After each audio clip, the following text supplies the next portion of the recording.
চাকরির মধ্যে সব রিজিক আপনার মনে হয়? রিজিকের সবচেয়ে বড় অংশ আছে কিসের মধ্যে? বিজনেসের মধ্যে। যারা বিজনেস করে তাদের আন্ডারেই লক্ষ লক্ষ মানুষ চাকরি করে। বাংলাদেশে যে ইকোনমিক সিস্টেম, এই ইকোনমিক সিস্টেমের মূলে কারা জানেন? ব্যবসায়ীরা। কারা? বড় বড় ব্যবসায়ীরা। এমন অনেক ব্যবসায়ী আছেন যাদের একজনের যাকাতের টাকা দিয়ে একটা গ্রামের মানুষের খাওয়ানো যায়। বিশ্বাস করছেন না? ইকোনমিক তো আমার সাবজেক্ট, আমরা পড়েছি এগুলো, পড়াশোনা করেন, দেখেন। বিজনেস, এরপরে আছে ক্রিয়েটিভ কোনো প্রজেক্ট, এমন কোনো প্রজেক্ট যেটা এখন পর্যন্ত কেউ লঞ্চ করে নাই। এখন অনলাইনে অনেকে আয় করেন না, আজকে থেকে 20 বছর আগে মানুষ এটা করেছিল। এখন অনেক মানুষ বাইরে থেকে পড়াশোনা করে দেশে এসে এই যে ডেইরি প্রজেক্ট করছে, পোল্ট্রি করছে, নতুন নতুন অনেক প্রজেক্ট করছে না? কৃষিভিত্তিক অনেক কাজ করছে। তারা কি সচ্ছল না? আমি একজন ভাইয়ের কথা জানি, যিনি আলহামদুলিল্লাহ আল্লাহর এই অধম বান্দার ওয়াজ শুনে সুদের চাকরি ছেড়ে দিয়েছিলেন। চাকরি ছেড়ে দিয়ে তিনি চায়ের বিজনেস শুরু করেন, চায়ের বিজনেস। তো ইদানিং জানলাম তিনি এখন মানুষকে টাকা ধার দেন। মাশাআল্লাহ, তিনি এখন মানুষকে টাকা ধার দেন চায়ের ব্যবসা করেই। আর আমাকে তো এখনো মানুষের কাছে হাত পাততে হচ্ছে। কথা বুঝতে পারেন নাই? আল্লাহ পাক তাকে সুদ ছেড়ে দেওয়ার জন্য সচ্ছল করে দিয়েছেন। এই ওসিলা দিয়েই তিনি সচ্ছল হয়েছেন আলহামদুলিল্লাহ। রিজিক কার হাতে? এটা বিশ্বাস করেন, রিজিক আল্লাহর হাতেই। আল্লাহ পাক চাইলে আপনাকে বেহিসাব রিজিক দিবেন ইনশাআল্লাহ। অতএব সুন্নতকে বিসর্জন দিয়ে নয়, সুন্নতে থাকেন, আল্লাহ পথ খুলে দিবেন ইনশাআল্লাহ। আল্লাহ পাক তৌফিক দান করুন। যুবক ভাইদেরকে বলছিলাম, তাহলে প্রথম কাজ আমাদের ইলম অর্জন করা, তারপরে কি ভাই? নামাজের পাবন্দ হওয়া, আর নামাজ ফরজের পাশাপাশি নফলগুলো চর্চা করা। 3 নম্বর বলেছি রাসূলের সুন্নতের উপর একদম ইস্তেকামা, দৃঢ়ভাবে আমল করা। আর সুন্নত শিখতে হলে তো 3 দিনের জন্য বেরিয়ে যান, 7 দিনের জন্য, 40 দিনের জন্য বেরিয়ে যান।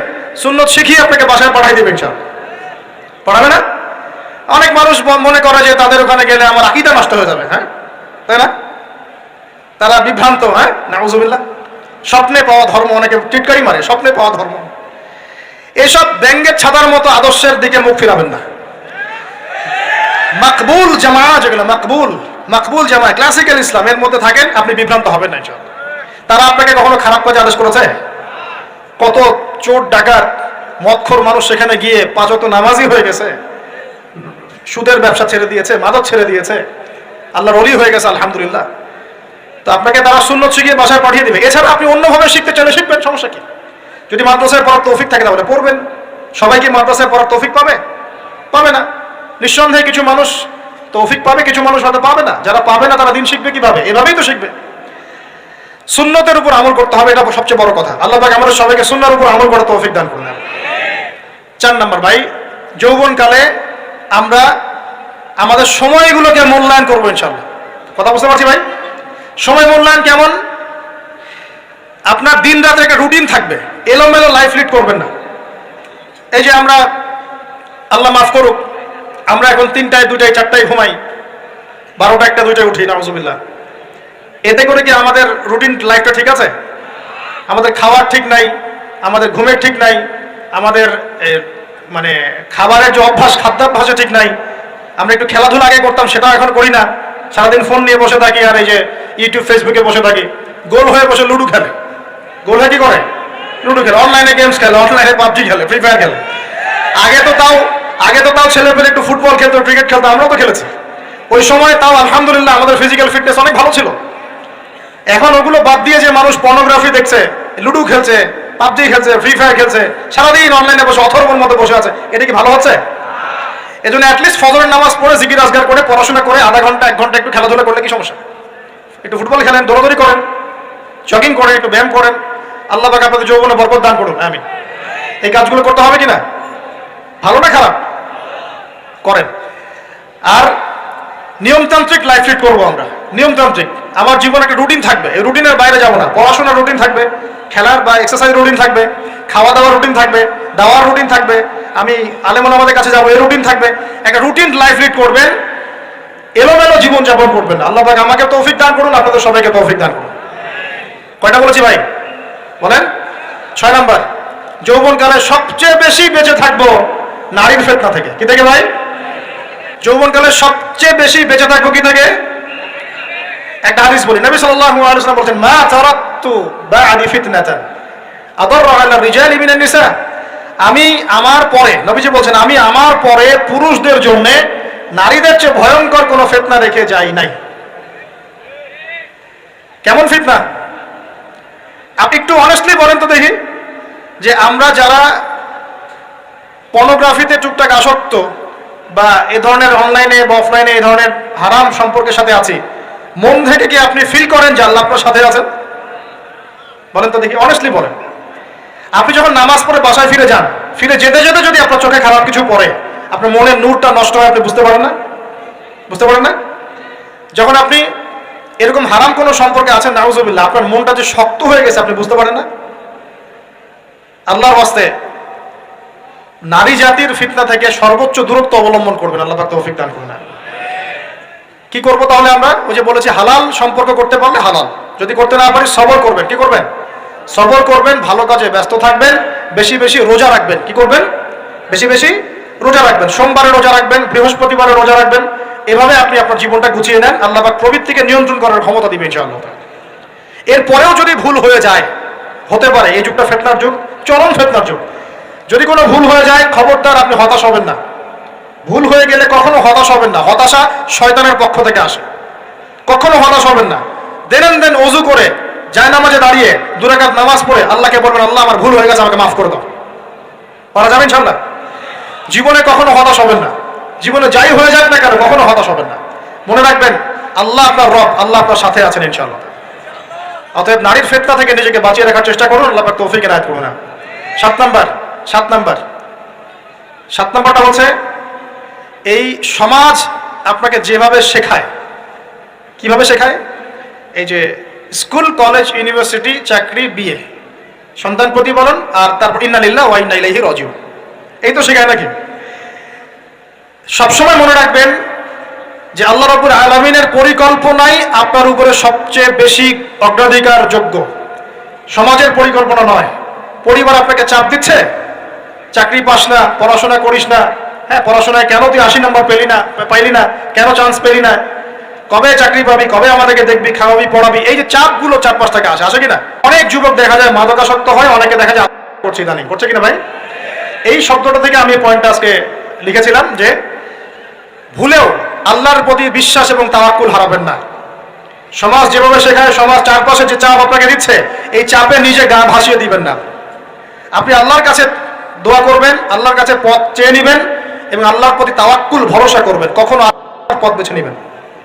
কি হয়েছে? 80 নম্বর পান নাই তো কি হয়েছে? আপনি চেষ্টা করেছেন কিন্তু চান্স পান নাই তো কি হয়েছে? চেষ্টা তো করেছেন আপনি চেষ্টা করেছেন ইউনিভার্সিটিতে চান্সের জন্য, আপনি চান্স পাই নাই, চেষ্টা করেছেন আপনি, বাস চেষ্টা করেছেন, পাই নাই, তাকদিরে ছিল পাই নাই, বাস। আমি আমার চেষ্টা করেছি। কখনোই আত্মহত্যার পথ বেছে নেবেন না। আর আমরা পিতা মাতাদেরকে রিকোয়েস্ট করব, কোনো অবস্থাতেই সন্তানকে এত বেশি চাপ দিবেন না যে সন্তানটার এই কোমরটাই ভেঙে চলে যায়। এই সমস্যাগুলো দিন দিন বাড়ছে সমাজের মধ্যে। কেন এত চাপ দিচ্ছেন? তার প্রতিভা কোথায় খুঁজে বের করুন। তাকে জোর করে কেন টেনে লম্বা করার চেষ্টা করছেন? আমাদের সমাজে বাচ্চা হয়ে গেলেই তার পিঠে একটা সিল মেরে দেয়, হয় ডাক্তার না হলে ইঞ্জিনিয়ার। কেন? এর বাইরে কোনো প্রফেশন নাই। আমার সন্তানকে হয় ঢাকা বিশ্ববিদ্যালয়ে চান্স পেতে হবে, না হলে বুয়েটে, না হলে এখানে। এর বাইরে আর কোথাও পড়ারই জায়গা নাই। আর এখানে পড়লেই আমার সে ছেলে বা আমার মেয়ে একদম সবচেয়ে বড় জ্ঞানী হবে, অন্য কোনোভাবে হবে না, এটা গ্যারান্টি দেওয়া আছে? যারা সভ্যতা বিনির্মাণ করেছেন তারা কয়জন বড় বড় ডিগ্রি সার্টিফিকেট পেয়েছেন খুঁজে বের করে দেখেন, খুঁজে বের করে। আমরা ফিলোসফির মধ্যে যে ফিলোসফারদের হিস্ট্রি পড়েছিলাম, তাদের মধ্যে বেশিরভাগই দেখা যায় স্কুলেও যায় নাই, কলেজেও যায় নাই। আছে না এমন? আছে। আমি বলছি না আপনারা যাবেন না, আমি বলছি জ্ঞানের মানদণ্ড এটাই নয় যে আমার সার্টিফিকেট অর্জিত হয়েছে। সার্টিফিকেটটাই জ্ঞানের মানদণ্ড নয় তো। হ্যাঁ, প্রতিযোগিতার একটা জগৎ আছে, আমাকে সেই জগৎ উতরাতে হবে। আপনি চেষ্টা করবেন, যদি না হয় তাকদীরে ছিল, হয় নাই, বাস হয় নাই। আমাকে আল্লাহ পাঠিয়েছেন তার ইবাদত করার জন্য, এখানে আত্মহত্যা করার জন্য আল্লাহ আমাকে পাঠান নাই। আমার জীবন যদি দিতেই হয় তাহলে আল্লাহর জন্য দিব ইনশাআল্লাহ। ঠিক আছে কথা? বাস, দুনিয়ার জন্য নয়। আল্লাহ পাক বোঝার তৌফিক দান করুন। কটা বললাম? 7টা না 8টা? 7টা। 8 নাম্বার। 8 নাম্বারটা ইম্পর্টেন্ট এবং এটা আপনাদের জন্য মজাদার। সেটা হলো 8 নাম্বারটা বেশি ইম্পর্টেন্ট। এটা হচ্ছে দিনের পথে চলার ক্ষেত্রে আপনি অনেক রকম মতবাদ পাবেন সামনে। কেউ বলবে আমারটা সঠিক, কেউ বলবে না ওরটা নয়, আমারটা সঠিক, কেউ বলবে না আমার দলটা সঠিক, কেউ বলবে না ওর সংগঠন সঠিক। এগুলো আপনার কান ভারী করে ফেলবে একদম। তখন মনে হবে যে আগেই ভালো ছিলাম রে ভাই, নামাজ পড়তাম না। এখন নামাজ পড়া শুরু করে দেখলাম যে আরে হাতটা বাঁধবো কোথায়, এটাই তো ফিক্স করতে পারতেছি না। আর আমার কিছু তো অভিজ্ঞতা আছে ভাই, নাকি ভাই? ওরা আমাকে একটা কথা বলে, সেটা হলো সমাজে কিছু ইখতিলাফি মাসআলা আছে, এই মাসআলাগুলো কানেও ঢুকাবেন না। আপনি ইবাদতের মধ্য দিয়ে আল্লাহকে পাওয়ার চেষ্টা করবেন। এবং চিরায়ত একটা ইসলাম আমরা ফলো করছি না? এই ইসলামের মধ্যে এমন কিছু নাই যেটা আপনাকে জাহান্নামে নিয়ে যাবে, এমন কিছু নাই। হ্যাঁ, প্রত্যেকটা ঘরানার মধ্যে কিছু বিভ্রান্ত মানুষ থাকতে পারে, এমন কিছু মানুষ এমন আমল করছে যে আমলটা হয়তো কোরআন এবং হাদিসে নাই। এটা তার সমস্যা, কোরআন সুন্নাহর সমস্যা নয়। কথা বুঝতে পারছেন? এটা তার সমস্যা, সেই বেদাতটা করছে, সেই শিরকটা করছে। তার মানে এই নয় যে কোরআন হাদিস আমাকে শিরক শিখিয়েছে, বেদাত শিখিয়েছে। কোরআন এবং হাদিসে যেটা আছে এটা সুন্দর, এবং এটা চিরায়ত একটা ক্লাসিক্যাল ইসলাম আমাদের কন্টিনেন্টে আছে, বাংলাদেশেও আছে। এখানে থাকলে আপনি বিভ্রান্ত হবেন না ইনশাআল্লাহ তাআলা। বরেণ্য ওলামায়ে কেরামদের কাছে গিয়ে অন্তত একজন হকপন্থী আলেমের সাথে পরামর্শ করে আপনি আমল করার চেষ্টা করবেন। আর যে বিষয়গুলো নিয়ে ইখতিলাফ আছে এগুলো নিয়ে সমাজে মতপার্থক্য সৃষ্টি করে সমাজটাকে বিভক্ত করতে যায় না। আল্লাহর ওয়াস্তে মসজিদ ভাগ করতে যায় না, সমাজকে ভাগ করতে যায় না। জাতিগত ঐক্যটা রক্ষা করেন, আল্লাহ পাক বোঝার তৌফিক দান করেন। আর যদি মানুষের মধ্যে খারাপ কিছু দেখি, ওই খারাপ কিছু বিষয়টা আমি এড়িয়ে যাবো ইনশাআল্লাহ। আর কোনটা ভালো কোনটা খারাপ আমি বুঝবো কিভাবে? আমি 10 জন আলেমের সাথে পরামর্শ করবো, বাস। আমি এত বড় আলেম নই, তাহলে আমি 10 জন আলেমের সাথে পরামর্শ করবো যে হুজুর এই বিষয়টা চলছে, এটা সম্পর্কে আসলে বিষয়টা কি। একটা ঘরানার দিকে কখনো আপনি সাম্প্রদায়িকভাবে বায়াসড হয়ে যাবেন না। আপনি আপনার চিন্তাটাকে লিবারেল রাখবেন, হকটা যেখানে পাবো সেটা নিব ইনশাআল্লাহ। এমন নয় যে উনি বলেছেন বলেই হক, আর কারোটা নিব না, ওনারটাই নিব, এভাবে চিন্তা করবেন না। হক যেখানে আছে সেখানে যাবেন আপনি ইনশাআল্লাহ। আল্লাহ পাক আমাদেরকে বোঝার তৌফিক দান করুন। আর যে ইখতিলাফগুলো আছে এগুলো নিয়ে সমাজকে বিভক্ত করতে যায় না, মতানৈক্য নিয়েই ঐক্য হবে ইনশাআল্লাহ তাআলা। আল্লাহ পাক আমাদেরকে কথাটা বোঝার তৌফিক দান করুন। আর শেষের দুটো হলো, যৌবনকালে আমরা আমাদের পরবর্তী জীবনের প্রস্তুতি গ্রহণ করবো ইনশাআল্লাহ। কারণ বার্ধক্যের জীবনে আপনি কিন্তু এই কাজগুলো এখন করতে পারছেন, সেগুলো পরে পারবেন না। অতএব এই সময়ে আপনি আপনার রিজিকের একটা অংশ সঞ্চয় করার চেষ্টা করুন, কিছু সাস্টেইনেবল অ্যাসেট করার চেষ্টা করুন, যাতে পরবর্তী বয়সে গিয়ে আপনাকে দিনের দিকে কাজ করার জন্য দুনিয়ার ফিতনায় পড়তে না হয়। আল্লাহ পাক আপনাদেরকে হালাল রিজিকের ব্যবস্থা করে দিন, আমি দোয়া করি, আল্লাহুম্মা আমিন। আর সবশেষ যেটা বলতে চাচ্ছিলাম, দেখুন যৌবনকালে আমরা যা করতে পারবো অন্য সময় পারি না। তাই এই যৌবনেই ইলম অর্জন করে আল্লাহ পাকের দ্বীনের এই দাওয়াতের মেহনত আমরা শহরে শহরে, গ্রামে গঞ্জে, জেলায় উপজেলায়, প্রত্যন্ত অঞ্চলের সমস্ত জায়গায় পৌঁছে দেবো ইনশাআল্লাহ। যৌবনকালে আমরা বেশি বেশি দাওয়াতি কাজ করার চেষ্টা করবো, আল্লাহ পাক তৌফিক দান করুন। যতটুকু জানেন, আপনি এতটুকু জানেন না যে নামাজ পড়তে হয় 5 ওয়াক্ত, তাহলে নিজে পড়েন, মানুষকে নামাজের দাওয়াত দেন। আপনি এতটুকু জানেন না যে ভাই সুদ খাওয়া হারাম, জানেন কিনা ভাই? ব্যাস আপনি মানুষকে বলেন যে ভাই হালাল খাই, সুদ না খাই। আপনি এতটুকু জানেন না যে জেনা করা হারাম, বাস আপনি আপনার বন্ধুকে দাওয়াত দেন, ভাই জেনার দিকে যাস না এবং হারাম অ্যাফেয়ার্সে যাস না। যতটুকু জানেন অতটুকু মানুষের কাছে পৌঁছে দেন, আল্লাহ পাক তৌফিক দান করুন। যুবক ভাইদেরকে আমি এই 10টা নসিহত করলাম আজকে, এই নসিহতগুলো একটু মেনে চলেন, যৌবনটা সুন্দর হবে ইনশাআল্লাহ। এছাড়া আর অনেক নসিহত আছে, এগুলো ওই যে বইগুলোর নাম বলে দিয়েছি, আল্লামা তাকি উসমানী হুজুরের যে বইগুলো, এগুলো পড়েন, ইনশাআল্লাহ দেখবেন আরো অনেক হেদায়েত আপনি পাবেন। মোটা দাগে কথা হচ্ছে ইলম অর্জন করতে হবে। রাজি আছে কিনা ভাই? রাজি আছে কিনা বলেন? ইলম অনুযায়ী আমল বাড়িয়ে দিব, রাজি আছে কিনা? হকপন্থী ওলামায়ে কেরামের সাথে পরামর্শ করে চলবো, রাজি আছে কিনা? আমরা যৌবনকালে হালাল রিজিক অন্বেষণের চেষ্টা করবো, রাজি আছে কিনা? যৌবনের সময়কে বিন্যাস করে চলবো, এলোমেলো জীবনযাপন করবো না, রাজি আছে কিনা? নারীদের ফিতনা থেকে বেঁচে থাকার চেষ্টা করবো, রাজি আছে কিনা? আগামী দিনের জন্য, ইসলামকে এগিয়ে নেওয়ার জন্য দাওয়াতের মেহনত করবো, রাজি আছে কিনা? আচ্ছা, এখন আসেন, এগুলো আমাদের করণীয় ছিল, আমাদের যুবকরা এখন করছে কি সেটা শোনেন। আমাদের যুবকরা এখন কিশোর গ্যাং করছে। কিশোর গ্যাং কি করছে? আপনাদের পরিবারের কর্তা যারা আছেন তাদেরকে আমি একটু রিকোয়েস্ট করবো, আপনার সন্তানের দিকে খেয়াল রাখেন। আপনার সন্তানকে যত ছোট মনে করছেন, আপনার সন্তান এখন এত ছোট নয়। কিশোর বয়সে সে এমন পাপও করে ফেলেছে যা আপনি এখনো করেন নাই। কিশোর বয়সে এমন এমন পাপ করা তার শেষ যা আপনি এখনো চিন্তা করতে পারেন না। অতএব সন্তানকে শুধু গায়ে গতরে বড় করলে হয় না, আমাদের সন্তানকে মানুষ করার জন্য নিজের ঘাম ঝেড়ে দিচ্ছি। মানুষ করার অর্থ হচ্ছে ওর আত্মাটাকে গড়ে তোলা, শুধু দেহটাকে গড়ে তোলা নয়, তার আত্মাটাকে গড়ে তুলুন। সন্তান দিকে খেয়াল রাখেন। ঢাকা শহরে কিশোর গ্যাংয়ের দৌরত্ব টেকা যাচ্ছে না, রাস্তাঘাটে ছিনতাই করছে, মাদক সেবন করছে, মানুষের সম্পদ মোবাইল ধুপ করে কেড়ে নিয়ে দৌড় দিচ্ছে, এক গ্যাং আরেক গ্যাংয়ের সাথে মারামারি করছে। এগুলো শিখছে কোত্থেকে? এগুলো শিখছে আপনার ওই যে অপসংস্কৃতি দেখে দেখে।